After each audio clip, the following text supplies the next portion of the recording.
नमस्कार दोस्तों, breaking news update में आपका स्वागत है। पहली बड़ी खबर में आपको बताएंगे कि पहली बार विधानसभा चुनाव में प्रचार नहीं कर पाएंगे लालू यादव, सारा जिम्मा तेजस्वी पर।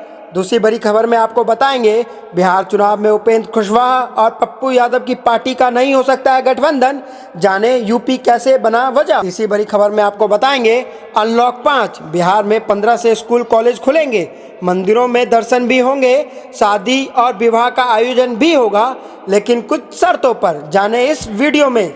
लेकिन दोस्तों, आपसे भी एक सवाल, आपको क्या लगता है इस बार बिहार में कौन जीत सकता है चुनाव और बिहार में कौन बनेगा मुख्यमंत्री?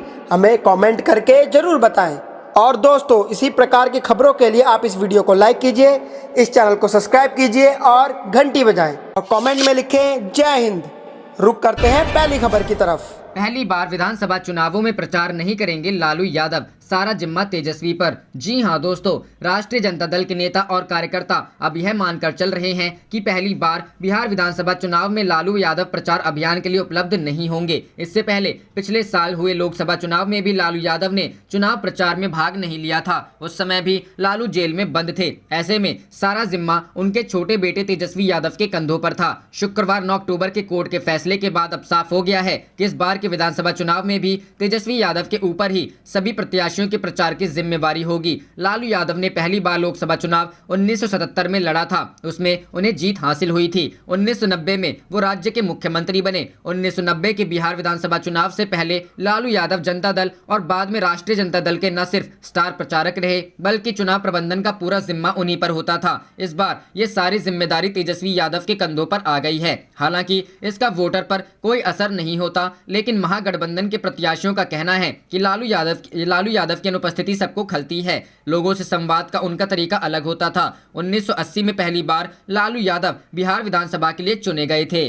दोस्तों, आपसे भी सवाल, कौन बनेगा बिहार का मुख्यमंत्री? Option A Tejashwi Yadav, B Chirag Paswan, C Nitish Kumar और डी कोई और। अपना उत्तर कमेंट में ज़रूर करें और कमेंट करके अपनी राजनीतिक पार्टी का समर्थन करें। और हमें ऐसे ही ओपिनियन पोल आपके लिए लेके आते रहते हैं, इसलिए बिहार चुनाव में क्या चल रहा है ये जानने के लिए इस वीडियो को लाइक कीजिए, लाल बटन को दबा के चैनल को फ्री में सब्सक्राइब कीजिए और घंटी बजाइए और इस वीडियो को ज़्यादा शेयर करके अपने नेता और अपनी पार्टी का समर्थन करें। करते हैं अगली खबर की तरफ। बिहार चुनाव में उपेंद्र कुशवाहा और पप्पू यादव की पार्टी की नहीं हो सका गठबंधन, जाने यूपी कैसे बना वजह। जी हां दोस्तों, यूपी के दलित वोट बैंक की लड़ाई का असर बिहार विधानसभा चुनाव पर भी दिख रहा है। इसी लड़ाई ने राज्य में नए बने दो चुनावी गठबंधनों को एक नहीं होने दिया। बसपा के वोटों के चलते यहां रालोसपा प्रमुख उपेंद्र कुशवाहा और जाप के अध्यक्ष पप्पू यादव के बीच बातचीत का कोई परिणाम नहीं निकला। दरअसल उपेंद्र की पार्टी का गठबंधन बसपा तो पप्पू यादव का चंद्रशेखर आजाद की आजाद समाज पार्टी से है। इन दोनों दलों के बीच यूपी में 36 का आंकड़ा है। अब चंद्रशेखर की नजर बिहार में बसपा के वोट बैंक पर है।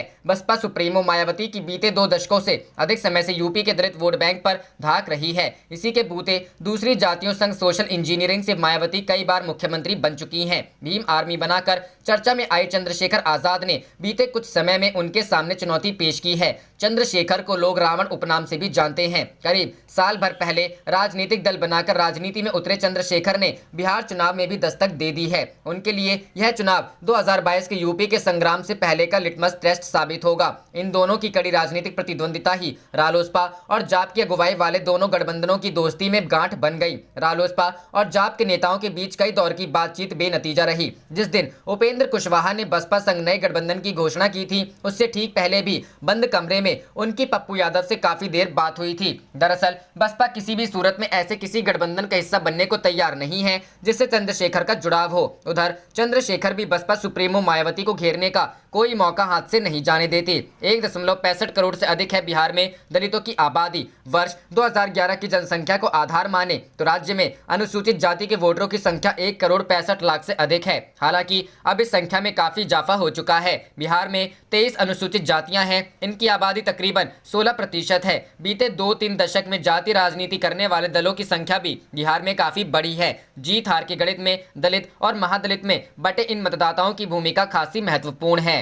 रुक करते हैं अगली खबर की तरफ। अनलॉक 5 बिहार में 15 से स्कूल कॉलेज खुलेंगे, मंदिरों में दर्शन भी होंगे, शादी विवाह का आयोजन भी होगा, लेकिन इन शर्तों के साथ। जी हां दोस्तों, बिहार सरकार ने 15 अक्टूबर से तमाम तरह की गतिविधियों की सशर्त अनुमति दे दी है। 5 दिन बाद राज्य में सामाजिक, शैक्षणिक, राजनीतिक, धार्मिक, खेल समेत अन्य गतिविधियां शुरू हो जाएंगी। सरकार ने इन गतिविधियों के लिए शर्तें तय करते हुए मानक संचालन प्रक्रिया जारी कर दी है। इन गतिविधियों पर कोरोना संकट के कारण लॉकडाउन के समय से रोक थी। याद रहे कि केंद्र सरकार ने 30 सितंबर को अनलॉक 5 में इन गतिविधियों से संबंधित मानक संचालन प्रक्रिया जारी की थी, जिसमें राज्य सरकारों को निर्णय लेने की जिम्मेदारी दी गई थी।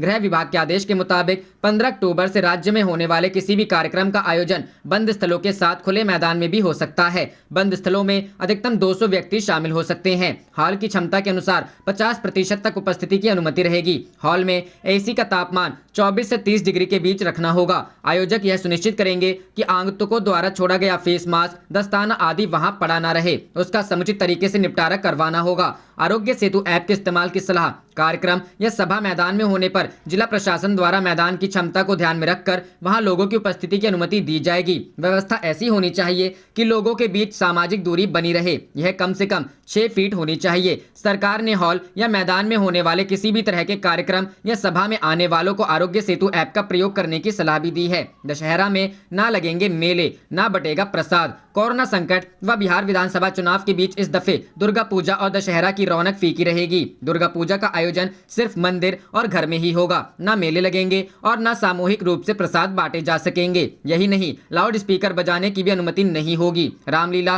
का आयोजन भी नहीं होगा। सार्वजनिक स्थानों पर रावण दहन की भी अनुमति नहीं दी गई है। आयोजन को लेकर विशिष्ट दिशा निर्देशों को मानन होगा। गृह विभाग ने स्पष्ट किया है कि यदि किसी कार्यक्रम या आयोजन के संबंध में विशिष्ट दिशा निर्देश जारी किए जाते हैं तो उस गाइडलाइन की मान्यता इस मानक संचालन प्रक्रिया से ऊपर होगी, यानी उस विशिष्ट दिशा निर्देशों का मानना होगा। दिशा निर्देश, धार्मिक और खेल गतिविधियां भी शुरू होंगी। राज्य सरकार ने जारी की एसओपी। खुले में सभा स्थल की क्षमता को देखते हुए जिला प्रशासन ने तय करेगा लोगों की संख्या। सामाजिक दूरी का पालन करने के लिए धारा 144 का आदेश जारी करेंगे मजिस्ट्रेट। सक्षम प्राधिकार की अनुमति के बाद ही आयोजित किया जा सकता है कार्यक्रम। रुख करते हैं अगली खबर की तरफ। लालू यादव को मिली जमानत, राजद ने इसे चुनावों में जीत मिलने का संकेत बताया। जी हां दोस्तों, बिहार के पूर्व मुख्यमंत्री एवं राष्ट्रीय जनता दल राजद प्रमुख लालू यादव को चारा घोटाले से जुड़े चाईबासा ट्रेजरी मामले में शुक्रवार को झारखंड हाईकोर्ट ने जमानत दे दी। जानकारी है कि हालांकि राजद प्रमुख लालू यादव अभी जेल में ही रहेंगे, क्योंकि लालू यादव के खिलाफ दुमका कोषागार मामला अभी बाकी है। दूसरी ओर राष्ट्रीय जनता के नेता एक के बाद एक ट्वीट कर झारखंड हाईकोर्ट से लालू यादव को मिली बेल पर खुशी का इजहार कर रहे हैं। साथ ही आगामी बिहार विधानसभा के चुनावों में राष्ट्रीय जनता दल की जीत के लिए अच्छा संकेत बता रहे हैं। बिहार युवा राजद के प्रदेश सचिव सचिन यादव ने शुक्रवार को ट्वीट कर लालू यादव को मिली बेल पर खुशी जाहिर की है। साथ ही सचिन यादव ने बिहार के पूर्व सीएम एवं राजद प्रमुख लालू यादव को जमानत मिलने पर सभी प्रदेशवासियों को शुभकामनाएं दी हैं। वहीं सचिन यादव ने कहा कि लालू यादव को जमानत मिलना आगामी बिहार विधानसभा चुनाव के लिए शुभ संकेत है। रुख करते हैं अगली खबर की तरफ। पासवान ने गरीबों और कमजोरों के अधिकारों की रक्षा की, राहुल। जी हां दोस्तों, कांग्रेस के पूर्व अध्यक्ष राहुल गांधी ने केंद्रीय मंत्री रामविलास पासवान के निधन पर दुख जताते हुए शुक्रवार को कहा कि पासवान ने सबसे वंचित तबकों को आवाज दी और गरीबों एवं कमजोरों के अधिकारों की रक्षा की। पासवान के पुत्र चिराग पासवान को शोक संदेश में उन्होंने यह भी कहा कि देश ने एक ऐसा नेता खो दिया है जिसने बिहार एवं देश में राजनीति और जनसेवा पर स्थायी छाप छोड़ी। गांधी ने कहा 5 दशकों से अधिक के अपने उत्कृष्ट सार्वजनिक जीवन में उन्होंने सबसे वंचित तबकों को आवाज दी और गरीबों एवं कमजोरों के अधिकारों की रक्षा की। सांसद और मंत्री के तौर पर उन्होंने इन तबकों के हितों एवं चिंताओं को पुरजोर आवाज प्रदान की। राहुल गांधी ने कहा, मैं इस मुश्किल घड़ी में आपके और आपके परिवार के प्रति गहरी संवेदना प्रकट करता हूँ। रामविलास पासवान का बृहस्पतिवार को निधन हो गया। वह 74 वर्ष के थे। लोजपा के संस्थापक और उपभोक्ता मामले, खाद्य एवं सार्वजनिक वितरण मंत्री रामविलास पासवान कई सप्ताह से यहाँ एक अस्पताल में भर्ती थे। हाल ही में उनके हृदय का सर्जरी हुआ था। रुख करते हैं अगली खबर की तरफ। जेडीयू विधायक पर मामला दर्ज, सिंबल मिलने के बाद उड़ा रहे थे गाइडलाइन की धज्जियां। जी हां दोस्तों, शिवहर विधानसभा क्षेत्र से 2 बार विधायक रहे जेडीयू के निवर्तमान विधायक मोहम्मद सरफुद्दीन पर प्राथमिकी दर्ज कराई गई है। सिंबल मिलने के बाद पटना से घर वापसी के समय शिवहर शहर सहित पिपराही चौक पर बगैर अनुमति के जुलूस निकालने और नारेबाजी करने के कारण पिपराही थाने में देर रात प्राथमिकी दर्ज कराई गई है। फ्लाइंग एस्कॉर्ट की टीम व पिपराही सीओ के द्वारा आचार संहिता के उल्लंघन के मामले को लेकर पिपराही थाने में देर रात आवेदन देकर निवर्तमान जेडीयू विधायक मोहम्मद सरफुद्दीन पर प्राथमिकी दर्ज कराई गई है। देर शाम जुलूस और रैली निकाली गई जिसमें आचार संहिता की जमकर धज्जियां उड़ाई गई। पिपराही अंचलाधिकारी के वीडियो मिला है जिसमें जुलूस और रैली भी हजारों लोग और सैकड़ों बाइक शामिल दिखाई दे रहे हैं। एसपी संतोष कुमार ने प्राथमिकी दर्ज होने की पुष्टि की है। रुख करते हैं अगली खबर की तरफ। लालू प्रसाद के बड़े बेटे तेज प्रताप ने बदली अपनी सीट, जाने अब कहां से लड़ेंगे चुनाव। जी हां दोस्तों, इस वक्त की बड़ी खबर बिहार के सियासी हलके से आ रही है, जहां लालू प्रसाद यादव के बड़े बेटे और राजद के विधायक तेज प्रताप यादव ने अपनी सीट बदल ली है। महुआ से राष्ट्रीय जनता दल के विधायक तेज प्रताप यादव इस बार अपनी सीट छोड़कर समस्तीपुर जिले के एक सीट जिसका नाम हसनपुर है, वहां से महागठबंधन के उम्मीदवार होंगे, जबकि तेज प्रताप यादव की परंपरागत सीट महुआ से राजद के प्रत्याशी के तौर पर डॉक्टर मुकेश रंजन चुनावी मैदान में होंगे। दरअसल इस बात के कयास काफी दिनों से लगाए जा रहे थे कि तेज प्रताप महुआ छोड़कर किसी दूसरी सीट से चुनाव लड़ेंगे। इन सीटों में फतुहा, मनेर के अलावा हसनपुर सीट की भी बात चल रही थी और अंतिम मुहर इस सीट को लेकर लगी है। समस्तीपुर जिले की इस सीट को तेज प्रताप यादव के लिए फिलहाल सेफ बताया जा रहा है, लेकिन अभी वहां से क्या होता है इसका पता रिजल्ट आने के साथ चलेगा। तेज प्रताप यादव इस सीट के किस दिन नामांकन करेंगे इसकी घोषणा अभी नहीं हो सकी है। मालूम हो कि साल 2015 के चुनाव में पहली बार लालू प्रसाद के दोनों बेटे चुनाव जीतकर विधानसभा पहुंचे थे और डिप्टी सीएम तथा सीएम भी बने थे। ऐसे में चुनाव से पहले सीट बदलना राजद के विरोधियों के लिए एक मुद्दा बन सकता है। रुख करते हैं अगली खबर की तरफ। रामविलास के निधन पर लालू का ट्वीट, 45 वर्षों का साथ और आप इतनी जल्दी चले गए। जी हां दोस्तों, राजद अध्यक्ष लालू प्रसाद ने ट्विटर पर केंद्रीय मंत्री रामविलास के निधन पर शोक प्रकट किया। कहा कि रामविलास भाई के असामयिक निधन का दुखद समाचार सुनकर अति मर्माहत हूँ। विगत 45 वर्षों का अटूट रिश्ता और उनके संग लड़ी तमाम सामाजिक राजनीतिक लड़ाइयाँ आंखों के सामने तैर रही है। याद करते हुए लालू ने कहा कि रामविलास भाई आप जल्दी चले गए, इससे ज्यादा कुछ कहने की स्थिति में नहीं हूँ। लोजपा के संस्थापक और केंद्रीय मंत्री रामविलास पासवान का गुरुवार देर शाम दिल्ली के फोर्टिस एस्कॉर्ट अस्पताल में निधन हो गया। उनके पुत्र और लोजपा के राष्ट्रीय अध्यक्ष चिराग पासवान ने ट्वीट कर यह जानकारी दी। उन्होंने लिखा, पापा अब आप इस दुनिया में नहीं हैं, लेकिन मुझे पता है आप जहां भी हैं हमेशा मेरे साथ हैं। उनके निधन से राजनीतिक और सामाजिक क्षेत्र में शोक की लहर दौड़ गई। राष्ट्रपति रामनाथ कोविंद, प्रधानमंत्री नरेंद्र मोदी और मुख्यमंत्री नीतीश कुमार समेत तमाम राजनीतिक दलों के नेताओं ने गहरी शोक संवेदना व्यक्त की है। खगड़िया के शहर बन्नी गाँव में एक साधारण परिवार में जन्मे रामविलास पासवान ने छात्र संघ से राजनीति में कदम रखा था। वह जेपी आंदोलन में भी बिहार में मुख्य किरदार थे। वे देश के दलितों के हित के लिए संघर्ष करते रहे। मृदुभाषी होने के कारण सभी के दिल में उनके लिए जगह थी। पहली बार वर्ष 1969 में वह विधायक बने। वर्ष 1977 में पहली बार मतों के विश्व रिकॉर्ड के अंतर से जीतकर लोकसभा पहुंचे। इसके बाद उन्होंने कभी पीछे मुड़कर नहीं देखा। केंद्र में एनडीए की सरकार हो या यूपीए की, उनका महत्व समान रूप से बना रहा।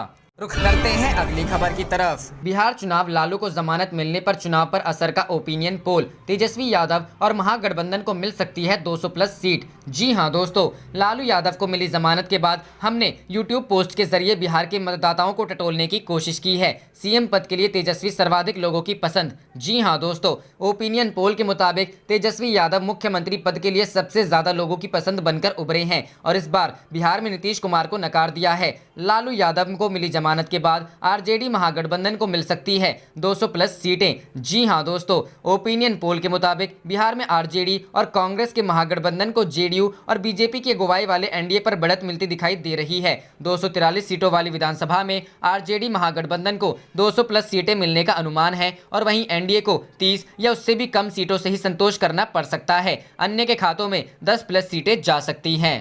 करते हैं अगली खबर की तरफ। लालू यादव को मिली जमानत, राजद ने इसे चुनावों में जीत मिलने का संकेत बताया। जी हां दोस्तों, बिहार के पूर्व मुख्यमंत्री एवं राष्ट्रीय जनता दल राजद प्रमुख लालू यादव को चारा घोटाले से जुड़े चाईबासा ट्रेजरी मामले में शुक्रवार को झारखंड हाईकोर्ट ने जमानत दे दी। जानकारी है कि हालांकि राजद प्रमुख लालू यादव अभी जेल में ही रहेंगे, क्योंकि लालू यादव के खिलाफ दुमका कोषागार मामला अभी बाकी है। दूसरी ओर राष्ट्रीय जनता के नेता एक के बाद एक ट्वीट कर झारखंड हाईकोर्ट से लालू यादव को मिली बेल पर खुशी का इजहार कर रहे हैं।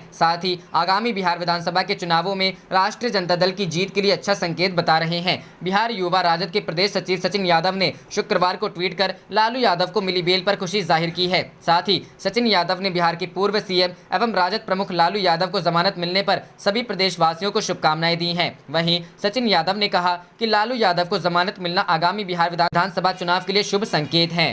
जाने से पहले आप इस वीडियो को लाइक कीजिए और इस लाल बटन को दबा के इस चैनल को फ्री में सब्सक्राइब करके घंटी बजा लीजिए। आप देख रहे थे आपका अपना चैनल धड़ाधड़ न्यूज़। जय हिंद, जय भारत।